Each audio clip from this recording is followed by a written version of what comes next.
Hello guys, welcome to my YouTube channel. I'm Vishal Barot, aka Shunya, and today we are going to learn about cross-site scripting vulnerability. Before we get started, just a disclaimer. This video is made for educational purpose only and do not try to attempt anything that violates the laws by whatever you learn through this video. And I will not be responsible for any of the illegal actions that you perform by any of the techniques that are taught through this video. So just a heads up, do not commit anything that violates the laws. Okay, so coming back to the topic, what is XSS? So XSS is just the execution of malicious JavaScript, or let's say it is just the execution of user supplied JavaScript. So if any user of the website is able to load JavaScript code through some injection point, and what I mean by this injection point, I will come uh, in the later part of the video. So yeah, for now, just understand if a user is able to load JavaScript through some injection point, and that JavaScript is executing, then this is an example of XSS. So it's just execution of user supplied external JS code. As simple as that. So what can happen with XSS? The best you can do with XSS is account takeover. If you are able to steal someone's cookie, if a user is already logged in, and if you are able to somehow execute JavaScript in his session, then you can steal the cookie of that particular user. So this is the best you can do with an XSS impact wise. And apart from that, you can also steal data, the authenticated user data. So these are the two things that you can do. Apart from that, you can do the social engineering attack. If you can hook a browser, there is a tool called Beef. I'd recommend you check it out, and you'll be able to learn how the exploitation of XSS vulnerability. There are so many cool features in it. You will be able to hook a browser. You will be able to control a webcam, and there are so many things that you can do with an XSS with vulnerability. Okay. So type of accesses: reflected, stored, DOM-based accesses, and blind accesses. So we'll talk about each of them. But yeah, in this video, just to make sure that we cover all the important things in time and we have a time barrier with us. So I'm going to cover reflected accesses, stored accesses, and blind accesses. I won't be diving deeper into the all the protections or defensive mechanisms that are used in order to prevent accesses. Um, because we have some time barrier, and I am planning to make one more video in which I will be covering DOM based accesses and access protections. Um, I mean, like that video will be covering DOM based accesses vulnerability, and it will be covering the remaining part of the accesses, which will be more focused on the defensive part. So yeah, let's get started. So how do we approach an accesses? So it's all about injections and reflections. So what is an injection point? So injection point is a point in an application or a web application where you can inject some value. What is the reflection point? Reflection point is the point in a web application response where that injected value is getting reflected back. Now, don't try to Google this injection point and reflection point, because this I made it up in order to make this concept a little bit easy to understand. So yeah, I'll just show you with an example that is what is how can we find reflection point and injection points. Let's just check out some website, bentley.com. I'm gonna search some complex string over here. Let's say I'm gonna search something like VFFLXX, like this. I'm going to view the source of this page.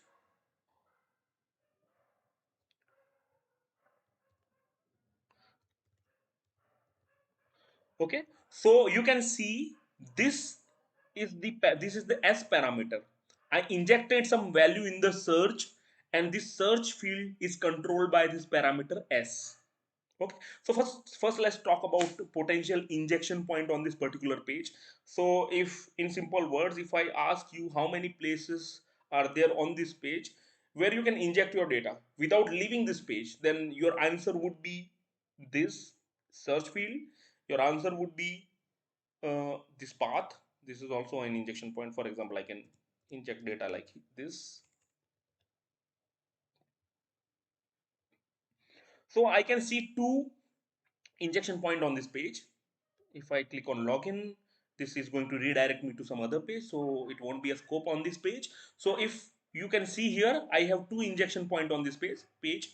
So if I inject data in this injection point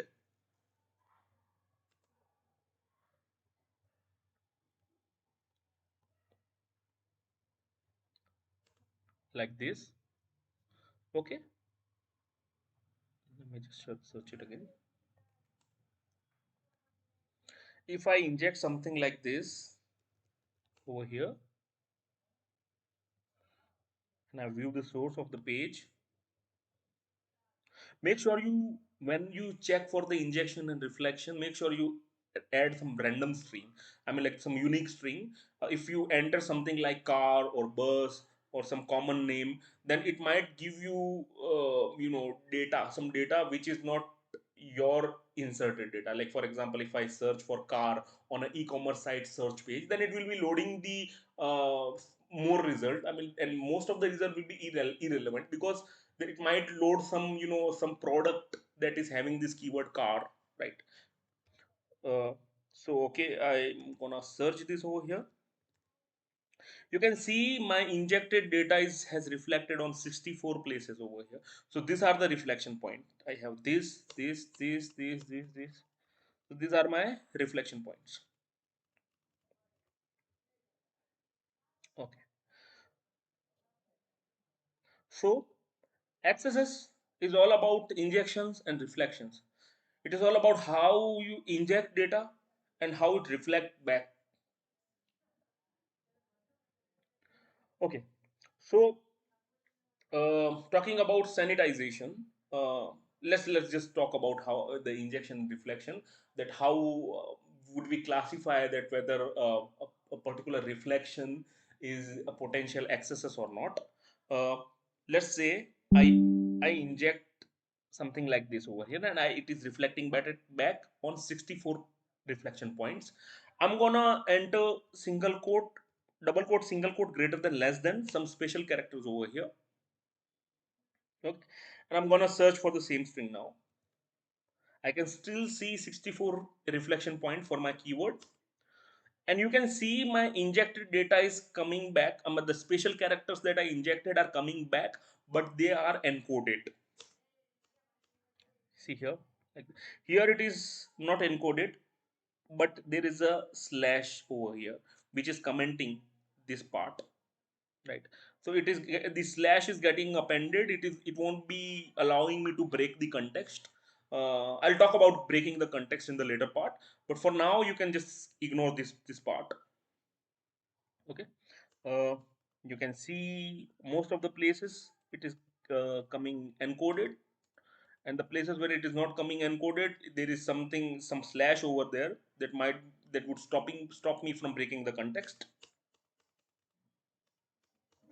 So the idea the idea is to inject something in such a way, I mean like to inject, to find an injection point which gives at least one reflection point where the special characters comes back as it is by the rest through in the response.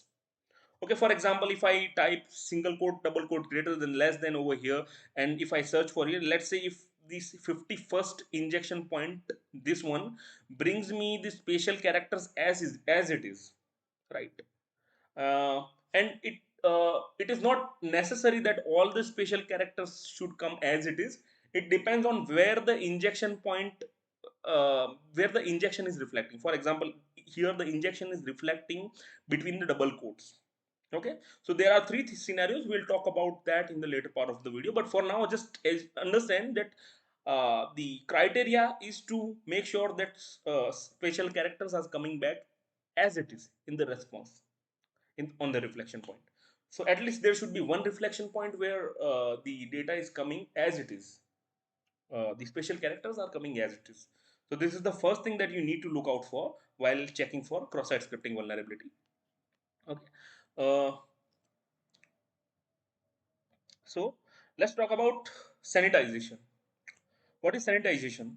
Let's say if I inject greater than less than single quote double quote in a search field, and in the response I just get the uh, the name, right? For example, I type my name Vishal single quote double quote greater than less than. This is something that I enter in the search field, and in the response I get only one reflection, and in that reflection I just get my name. The single quote double quote greater than and less than are removed by the application in the response.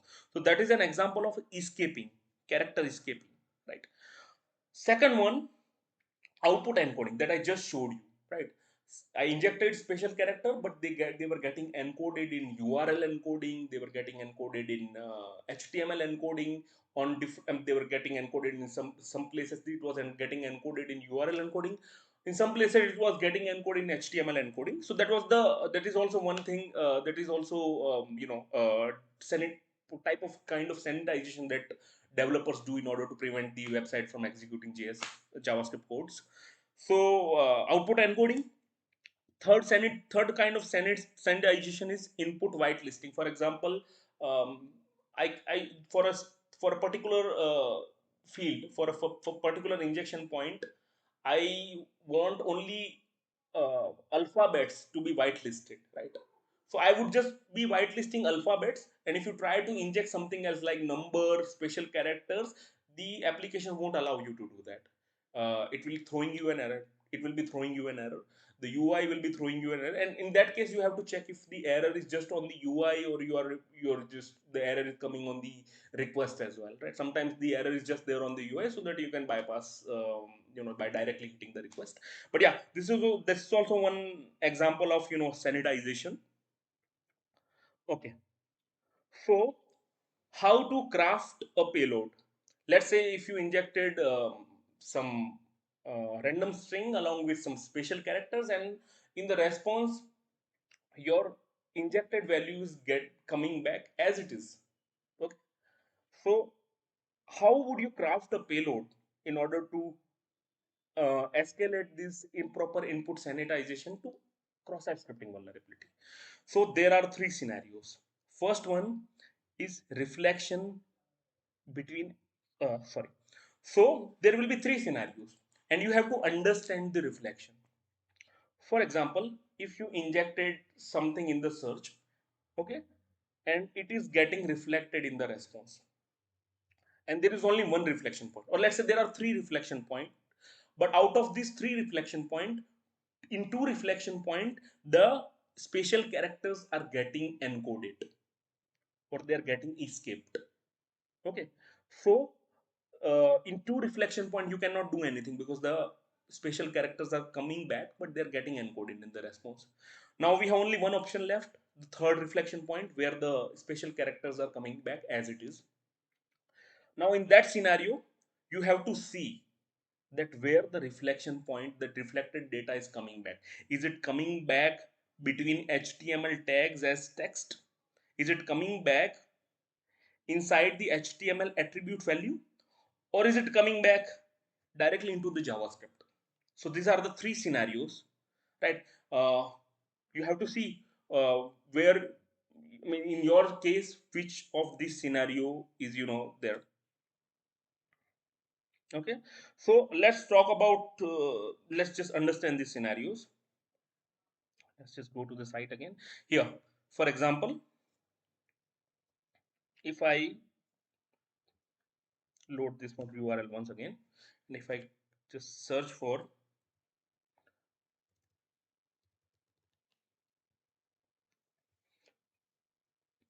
here, if you can see, this is my injected value. It is coming in a URL, and that URL is between the double quotes. Okay, you can see here. This URL is between the double quotes. Okay, and that double quote, this value, this, so which means that my payload, my injected value, okay, is between the double quote, okay, between the double quote and its value, and the and it is there loaded inside an HTML attribute value. So this href is the HTML attribute, and my payload is a part of a URL which is the value of that particular attribute. So this falls into the second scenario, when the reflection is inside HTML attribute value. Whenever your payload, whenever your injected value is coming between double quotes, and it is if it is, and this its value is assigned to some attribute, for example here href equal to, and between double quote the injected data is there, if this kind of scenario is there, then it is the second scenario. Okay, now the first scenario is reflection between HTML tags as text. For example, here you can see this is an example of HTML reflection between HTML tags as text. So the second reflection point here, you can see my injected data is getting reflected back over here. Okay, and it is between the HTML tags. Here you can see this is the title tag, this is the close title tag, which means that my injected value is reflecting back in between the HTML tags as text. So this part will be displayed like a text on the page. For example, here, see, you can see you searched for reflex. If you can see on the title tab, right? So it will be treated on the page like text. That is why we call it reflection between the HTML tags as text. Okay. Just pay close attention to this scenario because this is really important. On, I mean, it will be a deciding factor on how you'll craft a payload. Okay. So this is the first scenario. This is the second scenario. Let's just look out for more of such scenarios.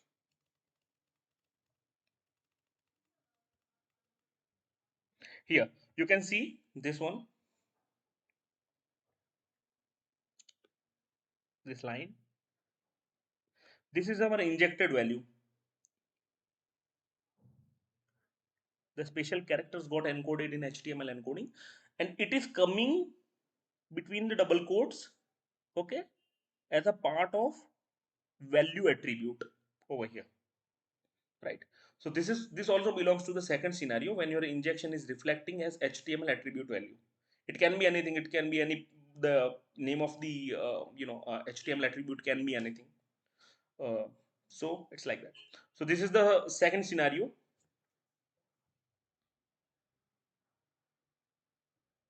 Okay, what is the third scenario? uh, Unfortunately on this application the reflection is not coming inside the JavaScript, but I'll tell you how what a third scenario is like. For example, we have some script tag over here. See here. So here you can see this is the script tag and this is closing over here. So let's assume that this VFLX is coming, reflected, this injected data is coming back somewhere over here. It is reflecting back over here, right? So this scenario will fall into the third scenario, when the injection is directly landing inside the JavaScript. Okay. So that is the third scenario. Reflection is directly landing into a JavaScript. So these are the three deciding factor that what kind of payload that you need to craft. Okay. Uh, okay. Now talk about let's talk about the first scenario. Okay. So just note that this is a video just for educational purpose. So I won't be uh, showing any PO proof of concept, and I won't be showing any proof of concept that reveals the target. I will be surely showing some POC, but the target will be hidden, and I won't be demonstrating XSS vulnerability on live website because that is something really unethical. So let's just understand the first scenario, when the injection is reflecting back. between the HTML tags as text. So here, I'm gonna copy it and I'm gonna paste it.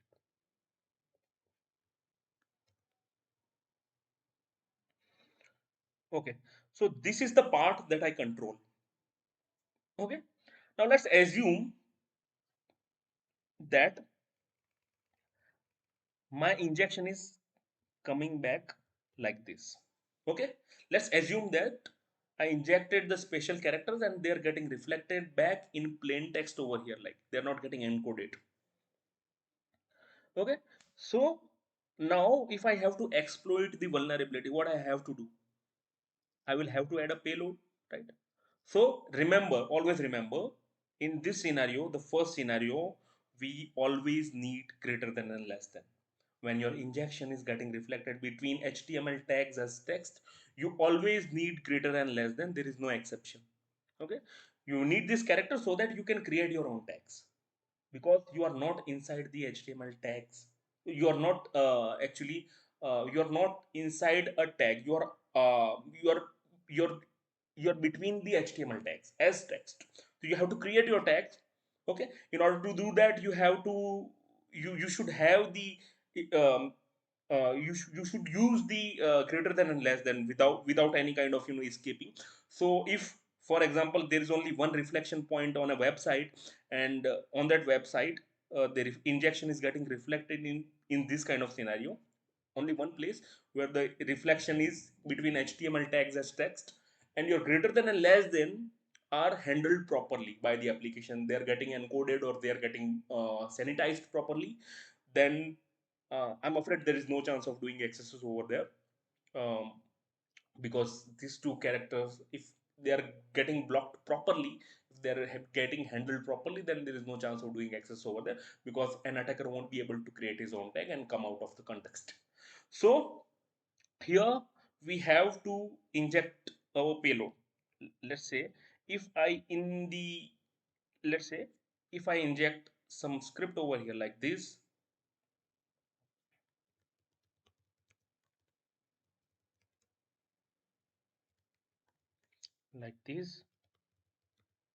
okay, then it will be a part of reflection point like this.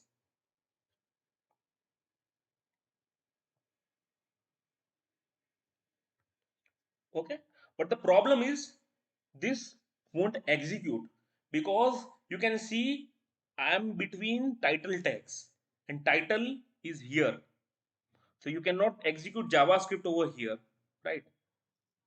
So in order to execute JavaScript, you have to close the title tag like this over here, which means you have to add a title tag, close title tag over here like this. So it will be reflected back like in the response like this. The title tag will start here, in the response it will show like this, and the title tag will end here, and then my script will execute like this. Okay, and this later part will be ignored. Okay, so you have to break the context, you have to see where exactly the reflection is there, you have to come out of the context. This kind of things you need to do in order to make an access. And now I'll show you the very similar POC. uh,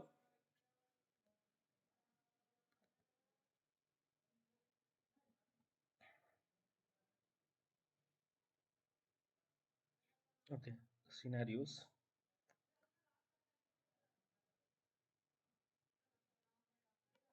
I'll show you the simple XSS first. For example, here you can see this is an example of XSS. Here you can see it is starting with double quote slash and greater than. It is for breaking the context. I'll tell you how break the context when we go to the second scenario, when the injection is reflecting between HTML tags as sorry, between the HTML attribute value inside the HTML attribute value. Uh, Now I'm gonna show you here. You can see this keyword parameter, I injected slash title and then I entered script text. So here also the reflection point was between the title tags, so my data was reflecting back between the open and closed title tags as text. So I had to close the title tag first and then I had to add the JavaScript in order to execute it, and it got executed. So this is the first scenario. Okay. uh, Now let's talk about second scenario: reflection inside HTML attribute value. Okay. Let's assume, just a second, here here so let's say uh, this is our reflection point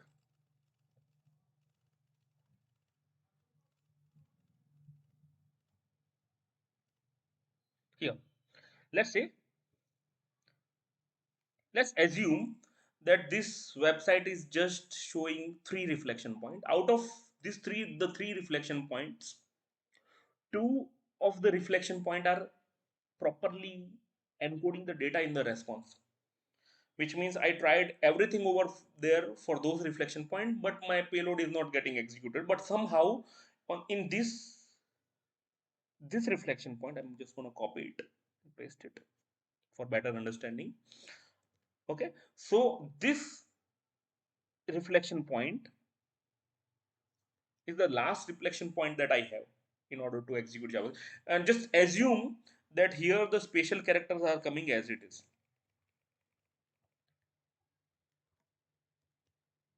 Just want to make this clear that this application, this website is not vulnerable to XSS. I'm just using it as a site where I can just demonstrate the concept and techniques. So yeah, just don't make any assumption that this particular parameter is vulnerable to reflected accesses. I'm just using this as an example site to just demonstrate the these three scenarios. Okay, so let's assume that the injection, you are injecting something like this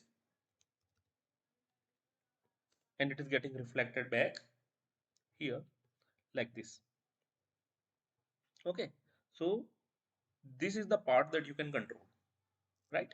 So you have to, again, now if I try to inject a script like this in the S parameter, it will be reflecting back in the response like this. Okay, but now you can see the problem is it is getting reflected back. Okay, but it is getting reflected back between double quotes, which means it will be treated as a value, and I don't want that. I want script to be treated as part of the front end code. I don't want it to be treated as value, so I have to break the context. Okay, so I have to break the context by inserting double quote over here. Okay, so this quote will be ended over here, and again this is all inside this input tag, right? This is the input tag and this is all inside it, and it is ending over here, right? Okay, so I have to come out of the input tag, so I will be entering greater than over here. So see here, everything is balanced now. The value attribute is balanced with a double quote over here.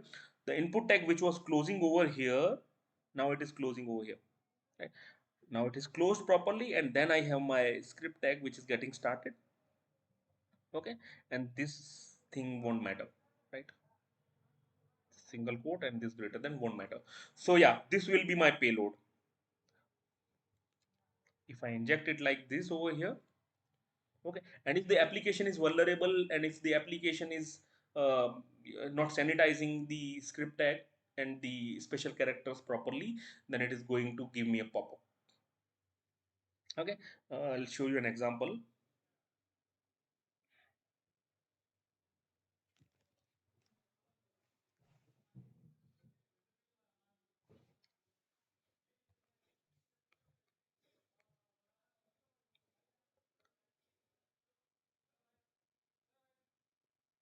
You can see over here. So in this example, I had my tag ending like this here, like this. Okay, so I just simply copied this part to break the context like this. Okay, and this, my entire payload became like this. Okay, uh, So this is how you break the context. You have to get out of the value part, and you have to be a part of the front end in order to execute your malicious codes. Okay. Now let's assume a scenario that your injected value is getting reflected like this. Let's assume that your injected value is getting reflected like this. You are entering Rambo in the S parameter. It is getting, and you are also entering single quote, double quote, greater than and less than, along with Rambo in the search. It is getting reflected like this: single quote, double quote, and LT, and GT. So it is getting reflected back like this.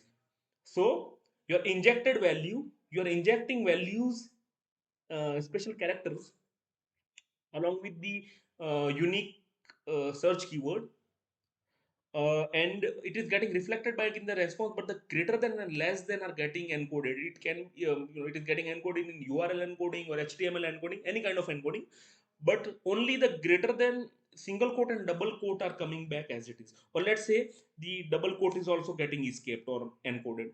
Just the single quote is also getting escaped or encoded. Only the double quote is coming back as it is.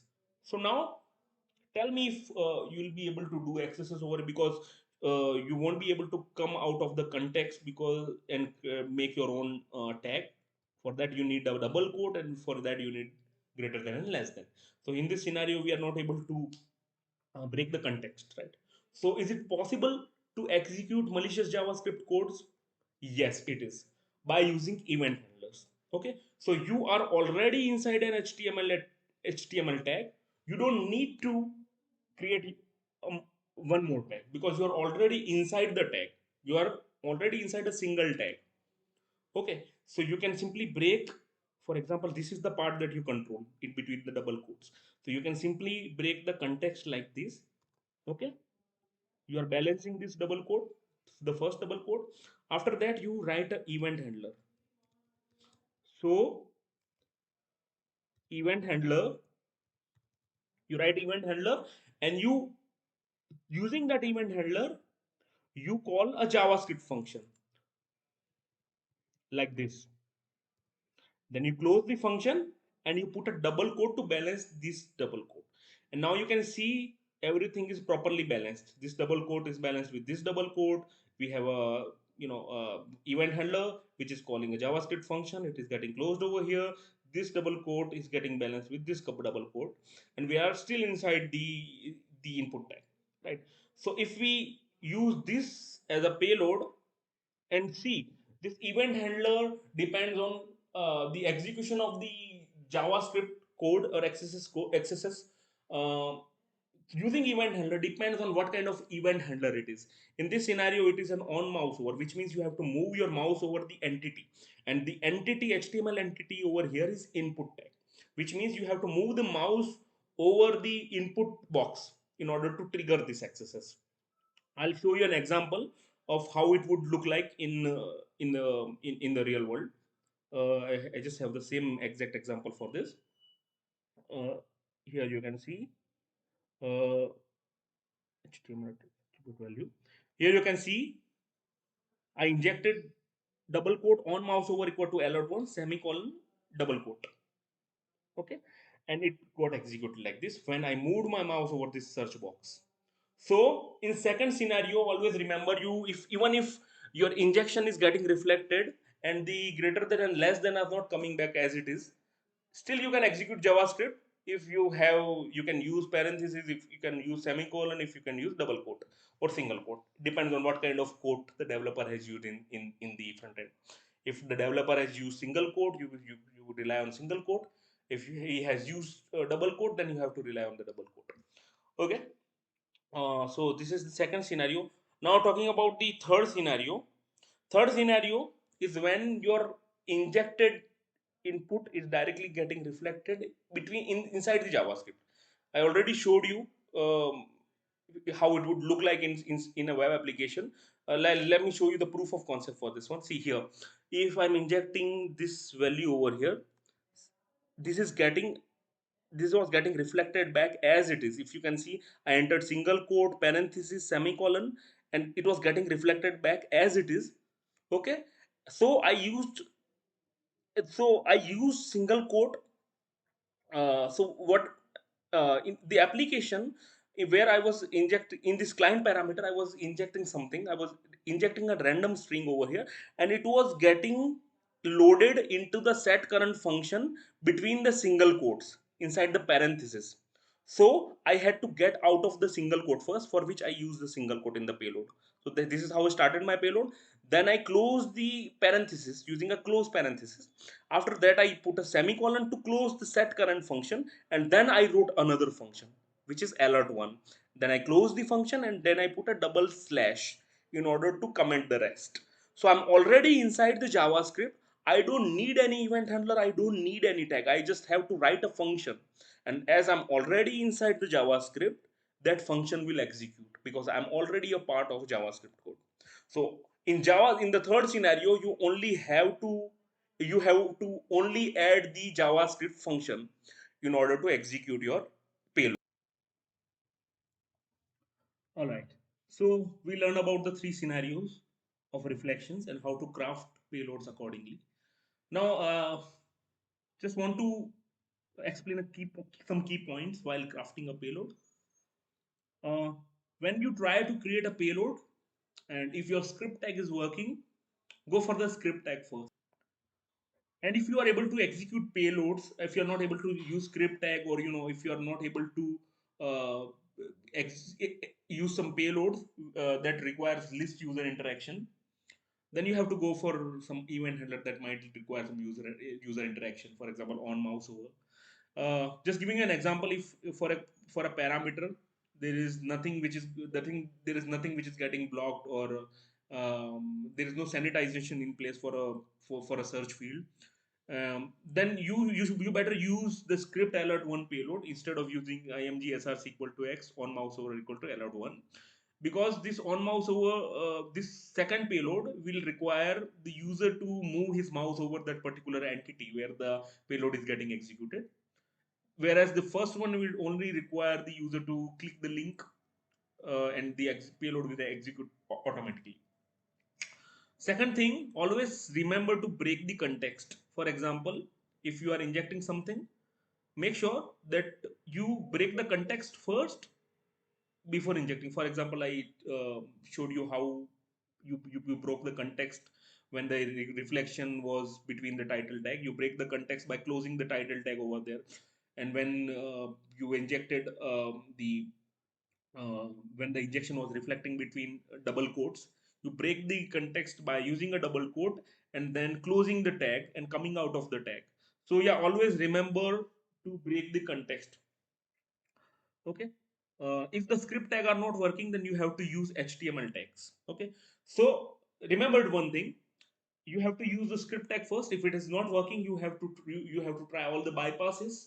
You can make you can use uppercase lowercase in the script tag to bypass the, and you can try various combinations. There are so many bypasses that you can try to make your script tag bypass the filters. But still, if you are not able to use the script tag, you have to use html tags. And remember one thing, while when you use html tag, the uh, event handlers are mandatory.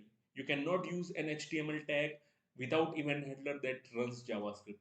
In order to run javascript through html tags, you need to import event handlers in the you have to use event handler in the payload, html in the payload, XSS payload, where you're using the HTML tag. So this is an example. IMG is an HTML tag, and here the event handler is there. Okay, so alert is the JavaScript function. So if I have to call the JavaScript function using an HTML tag, I have to use event handler. That is mandatory.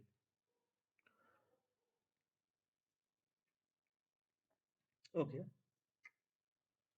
Now let's talk about bypassing WAF filters. So in real world, most of the XSS are not easy to exploit. uh, there might be defensive mechanism in place, there might be WAF in place, there might be filters in place. You have to bypass those filters in order to execute the JavaScript codes. So how can you do it? You can use encoding. For example, there was a site I was trying to execute the img src payload over there. The script was already blocked. I tried to use img src equal to x on error equal to alert one, this payload. It was getting encoded, but it was getting encoded in the response. But when I double encoded the payload and then sent it, I encoded it in URL form, through URL encoding. And when I used a double encoded payload, I used it once. Then again, it was getting sanitized in the response. I double encoded it, and when I double encoded, it was not getting sanitized. And the special characters were coming back as it is, and my payload was coming back as it is. So you can use encoding in order to bypass the filters. Second thing, understand the regex. For example, if my payload is getting blocked by a WAF, if my payload is getting blocked by a WAF, then you have to understand, uh, then I have to understand that what exactly it is blocking. For example, there is a S parameter.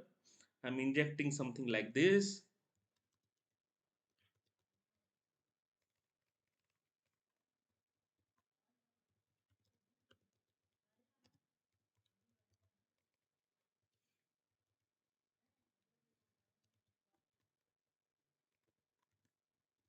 Okay. So I'm injecting something like this and it is getting blocked. I have to understand that what exactly the WAF is blocking. Is it blocking the entire string, or is it checking something in the request which in the payload, and it is blocking the entire payload due to that particular match? Okay. So whenever I'm entering this payload in the S parameter and I'm loading the application, it is giving me 403, or let's say some error. I have to bypass this. I have to bypass the WAF, and I have to make sure that I enter a payload that pass through the WAF and get the code executed, because I already confirmed that in the S parameter the special characters are coming back as it is. So if I able to craft a payload which is bypassing the WAF, then it will surely execute. So I have to understand first that what exactly it is blocking. So I can try with instead of directly adding the payload, I can try slow like this and see if this part is giving me a 403 or not. Then I can try to add payload like this on mouse over, and then I can search, load it again and see if it is blocking me or not. Then I can add a double quote. Okay, then I can add a alert like this, and then I can see if it is blocking me or not. Then I can use one parenthesis, I can use another parenthesis. Why I'm saying it is because there might be a regex implemented on a WAF which is matching the payload and it is blocking it. I don't know what is the WAF. The only way to what is the regex implemented on the web. So the only way to find is trial and error. For example, uh, I'm entering this much, this part, it is not blocking. Okay, but as soon as I enter this much, it blocks the payload. Okay, so again, what I can do is I can just simply add this, it like this. So it might be possible that the regex only is checking for the alert function. Okay, if it match, if the alert function is contained in the payload, it will block the entire payload and it will redirect to 403. Okay, it can be possible that it is not checking for alert one, it is checking for event handler.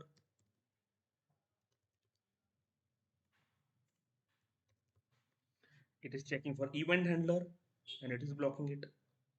Okay, it is also possible that it is checking for event handler followed by an equal to, and then it is blocking it.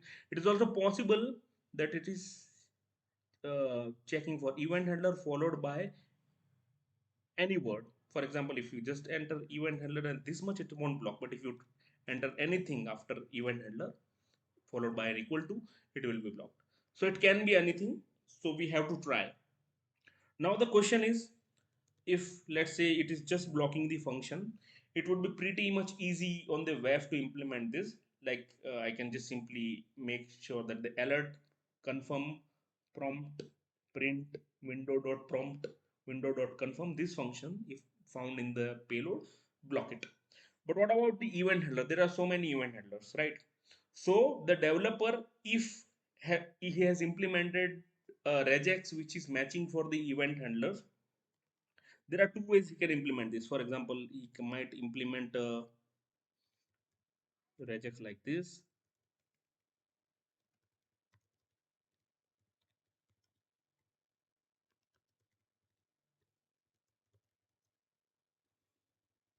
Okay, so the first regex is like this.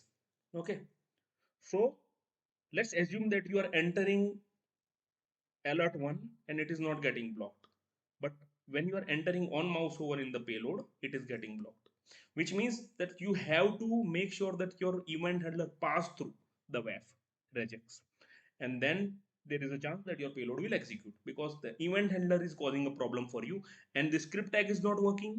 You have to execute the JavaScript code using the HTML tag only.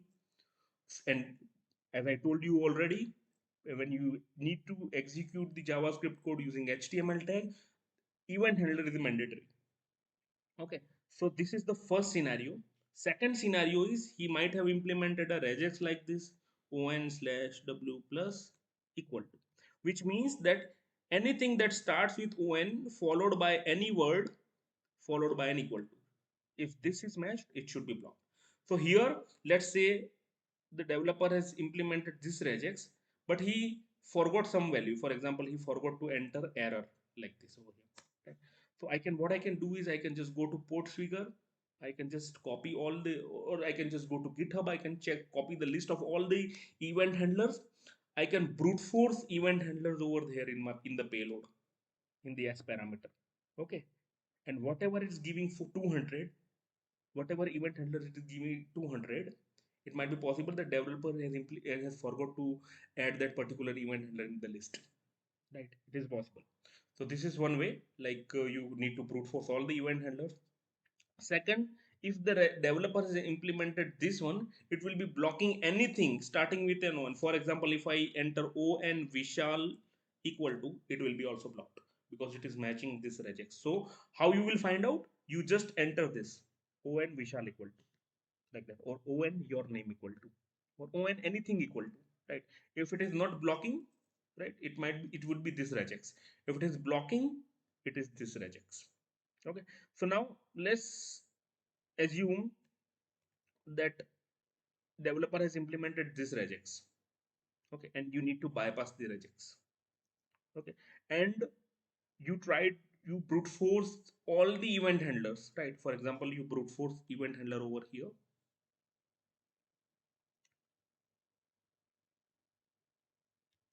This is the place where you brute force event handler, okay, using burp suite.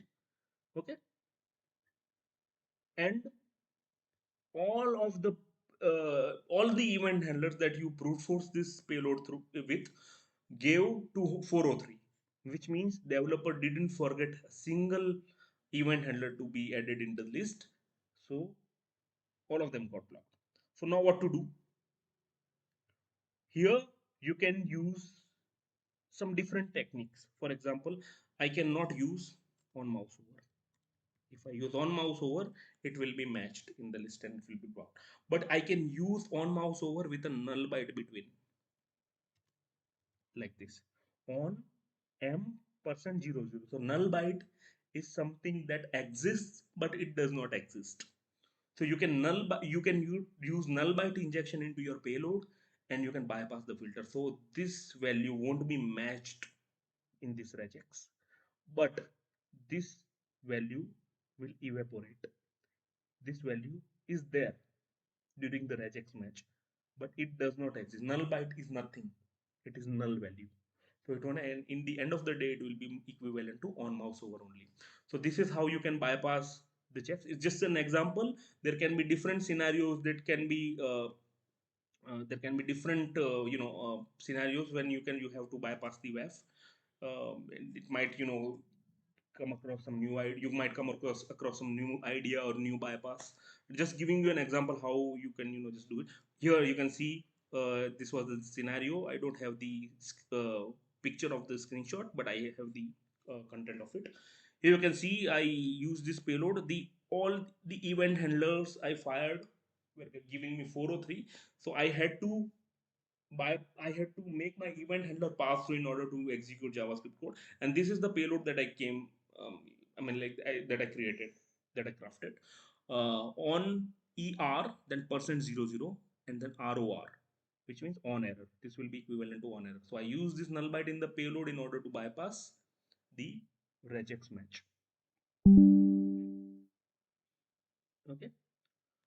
Uh, Second one here, you can see sometimes WAF block your payload like this. Okay, but you can use garbage values in your payload like this in order to bypass. So this is a Cloudflare bypass payload. So you can use this garbage values like this in order to bypass the regex check. So this you for this you have to uh, get updated with the on the Twitter. There are many people who share the XSS WAF bypass payload. You can just check out those payloads and try on your target. So this is the payload that I came across through Twitter, tried it on my target, and it worked for me. So this target was having a WAF protection, and it was Cloudflare, which got bypassed with this payload. Okay. Now the second thing is, let's say your event handler is working fine. Okay, your event handler is working fine. It is not creating any problem for you. But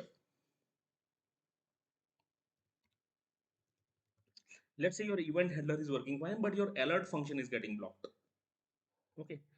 Then now you tried confirm. You can try different function like confirm. You can try different function like prompt. Okay. And all of these are getting blocked. Then what? If confirm is not working, if prompt is not working, if alert is not working, then you can check for print. Okay, you can use the print function. For example, here I was entering anything, double quote, on mouse over equal to, I was entering alert, and it was getting replaced with by this keyword blocked. When I enter alert and then I hit enter on the browser, and then the browser removes it and loads blocked one, like that. But it was doing this for the alert function, it was doing this for confirm, it was doing this for prompt, but it was not doing the same for print function. Here you can see here. So as soon as I entered print function, it opened the printer for me, confirming XSS, because print function opens the printer for that particular page.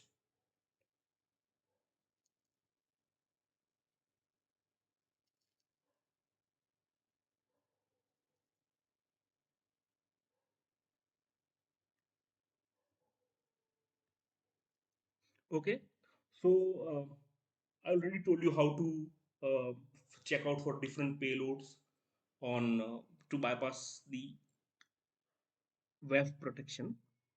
Okay, uh, so we understood how to and you use encoding in order to bypass the payload, bypass the filters and WAF protections. We understood how we can just make the regex, we can figure out what is what regex might be implemented by the developer at the WAF level, or in the code level, to filter the payloads, right? And one more thing, like it can be possible that the developer has injected the entire regex, like, which is matching the event handler as well as the alert function within the same string, right? So in order to do that, we have to apply some brain in order to bypass that particular regex match. So this was just an example. It might not be the same scenario in your case.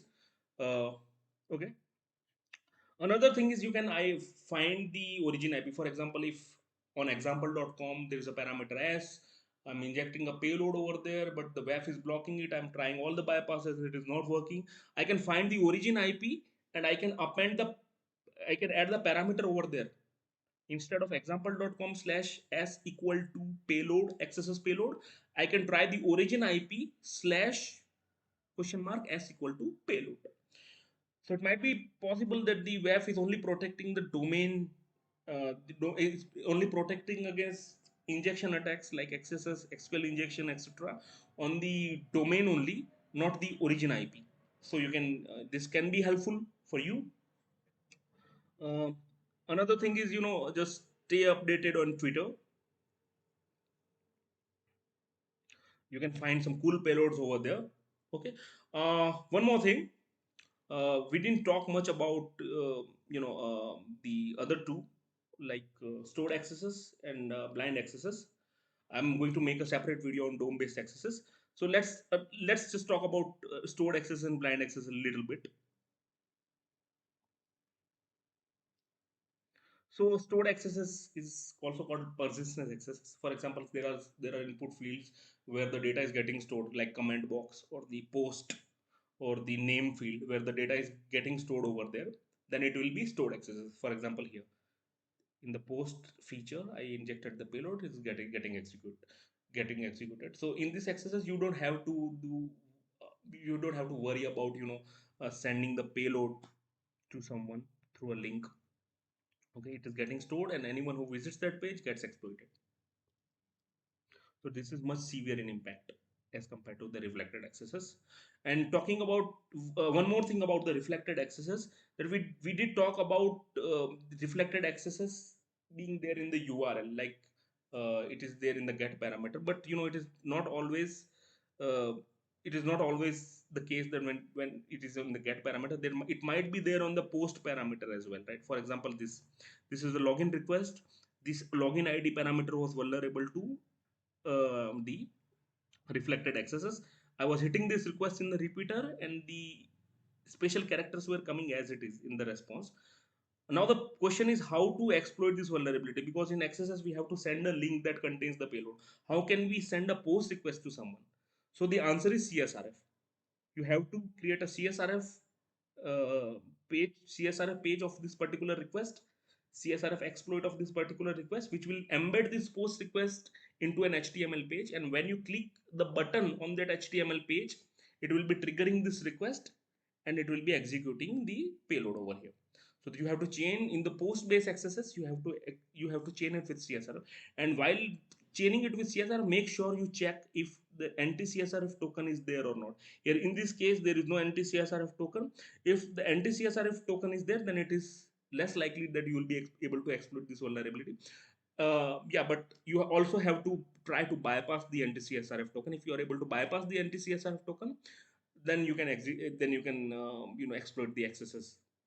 uh, Most of the application do implement CSRF token, but it is not validating properly. So yeah, implementing CSRF token on post request properly will prevent from post based accesses, post based reflected accesses. Here you can see if I just execute this post request, it will be triggering accesses. Uh, so this was about post-based accesses and stored accesses. Now talking about blind accesses. So there are some applications which expects data from us and it takes the data to some other application. For example, there was an application which was asking when I was accessing the application, there was a feature of deleting the account. When I clicked on delete my account, it showed me a pop-up which which showed me an input box here, and it was asking me what to improve, and I entered a blind XSS payload. So you can use there was an application called XSS Hunter at that time. That application is not live right now. You can find other blind XSS applications. So I created a blind XSS payload, I pasted it over here, and after some days the admin opened a panel. Like in that panel, in the panel there was a list of people who deleted the account, and there was the reason mentioned that why they deleted the account, and I was also a part of that list, and my reason, which was an XSS payload, was also a part of that list, and it got executed. And when it got executed on the application, I received the page where it exactly got executed, admin slash accounts, and I got the admin cookie, which means I could have, if any attacker could use this vulnerability in order to steal the admin cookie and load this admin cookie into the admin panel and make it a complete account takeover. So blind accesses can be done uh, on the input fields where you suspect that this data is going somewhere on some other application. Like you can, it can be a review box, it can be a report abuse box, it can be anything. And yeah, make one thing, when you check for blind accesses, do not restrict yourself to these boxes only. You have to inject payloads, in different parts. For example, if you also inject payload, blind accesses payload in user agent field, right, on a request which is taking some data, but also you inject the payload in the parameter as well as in the user agent field, right, then there might be an application which is logging the user agent data in an HTML page, right? So because you have injected XSS payload in a user agent header, right, it will be loaded into the HTML page in the backend, and if it is rendering that particular value in in the HTML page, and if it is not getting sanitized over there, it will execute over there. So yeah, use this kind of logics in order to uh, do blind accesses.